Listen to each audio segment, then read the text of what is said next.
खाली गछ लगे कि हेनी भलसे जत्न नवाक भी पड़े देले सीना गछटा भलसे बढ़। यहाँ है आम कुंदुरी गछ जोटा कि सकाळ संध्या एवं पानी मागुची। खाली कुंदुरी गछ नुहे प्राय सबु गछ एवं सकाळ संध्या पानी मागुचंती कहीं जो प्रकार खरा होची पानी दी थर दबा निश्चित दरकार। ये है आमर कलरा गछ कुंदुरी तोलिया को बहुत इच्छा था कि तोड़ेनि कहीं बहुत गुड़ा कुंदुरी अच्छी। बैगण गछरे फिर से फूल आसची माने किछि दिन पर बैगण भी खाया मिल।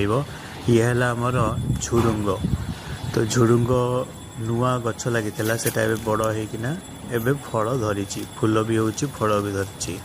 बस माकड़ न आस माकड़ आसले कौन करना सब झुडुंग खाईज। ये है आम भेंडी गछ बहुत रक भेंडी गछ लगाई सेटा है आमर प्रथम भेंडीटा होईची आ बहुत रक फूल होईची एबे। तो जदि भल से रहिला दिन को 6-7टा भेंडी तो निश्चय मिल। 2-3 दिन स्टॉक रखीदे गोटे बढ़िया 4 जन 5 जन को परिवार खाई परिबे। ये है छचिंद्रा गछ फूल आसचे बड़ होइकिना। तो मेल फ्लावर तो आसला एबे देखंतु फीमेल फ्लावर्स भी आसची। तो 4-5टा ही आसची बेसी आसीनी। धीरे धीरे छचिंद्रा भी हम जोटा कि मुझे आपको वीडियो थ्रू दिखेबी। तो ये थिला हम वेजिटेबल पार्ट एबे जीवा टिके हमर फ्लावरिंग पार्ट को। एटा गोटे क्लाइंबरटा यार गोटे पिंक कलर भी आसे बहुत बढ़िया फूल हुए। ये है हमर देसी गोलाप पिंक कलर मत बहुत भल लगे बोली वीडियो करदेली। एटा है बहुत बढ़िया गोटे येलो फ्लावरटा मुझे जानी एटा कौन कहती किंतु ये वर्षा दिन पूरा झांकालिया हो जाए बहुत फूल दिए। पुदीना आमे केबे बाहर किणुनु कहीं पुदीनार हार्वेस्ट आम घरे ही बहुत बेसी बढ़िया से होउची।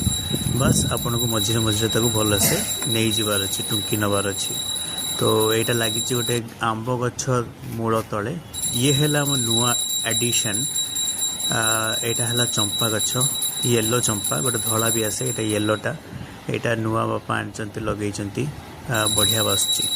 यहाँ है आमर गेंडु गछ जोटा कि स्टिल गेंडु दौची चली भलसे देखा जाऊ भलसे रहू बाबा। ये है आमर ब्रह्मकमल गछ मुझे देखी बहुत गुड़ा कढ़ होते कढ़ गुड़ाक बड़ होना झुली पड़े।